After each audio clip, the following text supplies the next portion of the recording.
Welcome back to another Minetest mod review. Today we are looking at the Holo Surveillance mod, which adds a holographic, to a degree, in a sense, surveillance system, I suppose we could call it. So what you're looking at here is the system up and running. We'll see if I walk on top of these. This little red dot, that is a player, me. So you can see as I move around here, it changes where it's at on that. I was going to say screen, but it's not really a screen, on the holograph, I suppose. So if I come out here and we zoom in, there is no red dot. However, if I jump up onto this block and then break these so we can see and zoom in, there I am. And if I come up a bit more and we zoom in again, there I am. And if I jump to this, I'm standing on top of this. Okay, I don't know why that's not quite reflecting the correct information. It still shows I'm a node off. Interesting.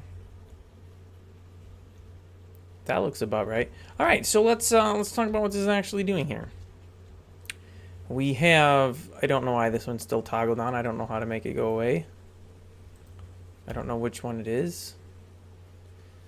Because it doesn't show you if the highlight is on for it or not. Okay, well I think we want to toggle that one off and toggle this one off. I still have one showing. It's gotta be for one of these in the back. Let me try this one. There we go. The highlights are turned off. Very nice. So if you were confused as to what the node is actually displaying, you can toggle a highlight. And then that will show you the bounds of what that node is going to monitor in the world. So here we can see we have a gigantic square. And I'm underneath the square, and if I come to the side, we can see the side of the square. And this is what that holo block is surveying. Now, because there is nothing inside of here, it shows nothing. If I were to put some blocks in here that stick above the floor level of it, and then if we come back over here and take a look, bada bing, bada boom, we have some blocks showing. Now, of course, we could also just change our Y, so we could put this to like -2. And now it's 2 nodes lower, and we're getting some information displayed. I'm going to go ahead and toggle that off, set it to 3, and I'm going to go ahead and update these ones over here to -3 as well. Now what this is going to do is push up all of the blocks that we're looking at a little bit higher. So we can see that this matches right to this. I don't know why we're seeing a player twice, because I am the only player here. Oh wait, that one. Oh no, I have an inaccuracy in here. What did I screw up? 16. What?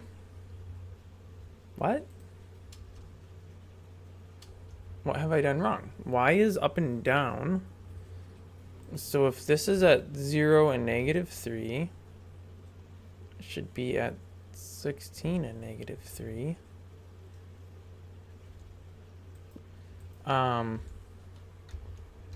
I messed something up here. What did I mess up? 0, -3, -16.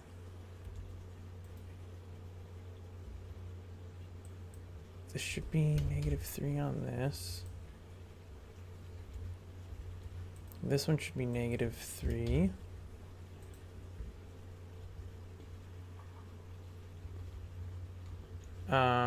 There we go. Okay, let me just go ahead and get the rest of these updated. Maybe,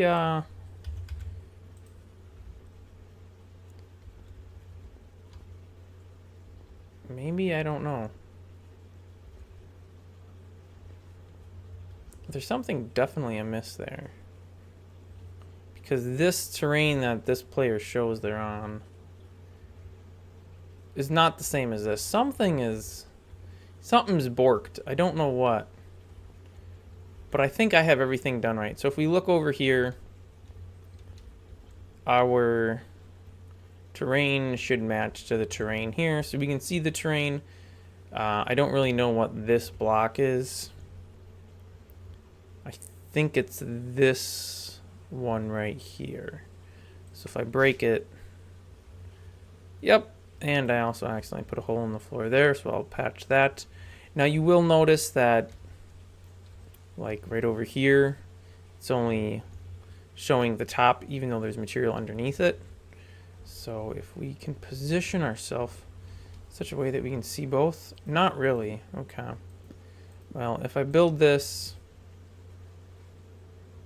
there we go, it updates, but it only shows the uppermost. So it's only scanning from like a top-down view, and if it's an empty space underneath it, it does not get represented on here. It just shows the highest point at any one given area. I should probably mention these do not have a craft recipe. Also, they're called stone for some reason. I think that was probably just an oversight. But yes, they do not have a craft recipe.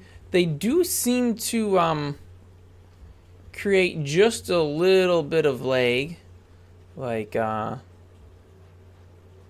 for some reason, I'm sitting at 30 frames a second here, but if I wasn't around those, I would be at an easy 60. I don't know how far away I have to get for those to stop being updated. Okay. This is looking smoother. We're back to 60 frames a second. Much nicer, much nicer. I can look, things don't just get choppy. Although it did kind of get choppy when I looked off in this direction. We're back to 30 frames a second. And if I head on back over, I'm assuming we will see the same thing happening. I have a theory as to what causes this. And we will take a closer look and see exactly what we have going on here. So the way that this is being done is with a bunch of entities. Every single position here, or every, whatever you want to call these, every node, every dot, every voxel is an entity. These entities are being updated via, let me pull the code up real quick here. It's an ABM, but I want to see how often it's running. Every 5 seconds it updates, and the player updates every 1 second. So every second it is running a scan on these entire areas to figure out where any player is and placing a player marker here. Again, something's broke on this. I don't know what. If I remove a couple of these, this one only updates every 5 seconds. So we are now updated, and my frame rate is back up to 60 frames a second, which is pretty nice. It's pretty smooth. All right, now I'm assuming a lot of that probably also has to do with the fact that I have shadows turned on, and has to calculate shadows on every single one of these. These are being displayed. Oh, actually, you know what? It doesn't say here, but if it's, where did I see that? Yeah, it's a 16 by 16 by 16 area. So if we could do some quick math, we are displaying at max 16 times 16 of entities for each one of these, and I have 4 of these. That's quite a few entities. Now, of course, if I had it adjusted so it was higher, so it wasn't showing all of this, it wouldn't be such a big deal. So if you were doing this in some place where you had, I don't know, maybe a parking lot, you know, a very flat area, where it was mostly showing nothing, it would be extremely light on the system. Like this. This one's only displaying, what is this, three entities on there. Just a few handfuls here. I can't tell if that's 2 or if that's only 1. I think that's 2 there. So yeah, we're running just fine here. Absolutely no issues when it comes to update speeds. I can put my little wall in here, and that should show up. Right? Oh, yep, there it is. There's the little wall. This position data here is relative to the node itself, and it does not matter what the rotation is. Obviously, X and Y, or maybe not obviously, X and Y are your left and right, forwards and back, and then Y is your up and down, because Minetest had to do its coordinate system weird, and we're stuck living with it now. I'm still getting some oddities here. I don't know. I don't know. There's not a player over there. I don't understand why this is showing a player there. There isn't a player there. Somehow something got messed up, and I seriously do not understand how or what. I wonder if I just resubmitted. Well, no, I already changed that. I really don't know. A slight bug. I guess we could check. Now it goes away, but now it comes back. And now I don't seem to exist here. So there's a couple small little bugs. Actually, it's showing I'm existing on the far side of this wall. What is this doing? I'm so confused. Anyway, that's what it does. That's how it works. Yeah, it's actually quite impressive. But again, it does have some drawbacks. It's a little intensive, depending on what you are monitoring, and use it with care. That's probably why there's not a craft recipe existing on it. But yeah, if you got an area that's mostly flat, you know, this would work really well. I could see it being quite useful in a variety of different games where you have like an administrative section and you want to see where players are at. And as long as those areas are like a spawn area that doesn't have a bunch of landscaping done to it, and it's mostly flat, it would work really well. If you got something with a lot of landscape showing in it, maybe pass on this one until entities can be done without quite so much lag. But that's going to wrap this one up. If you are interested in downloading this mod, the links will all be on my website, which will be linked down in the video description below. Thanks for watching, and I will see you next time.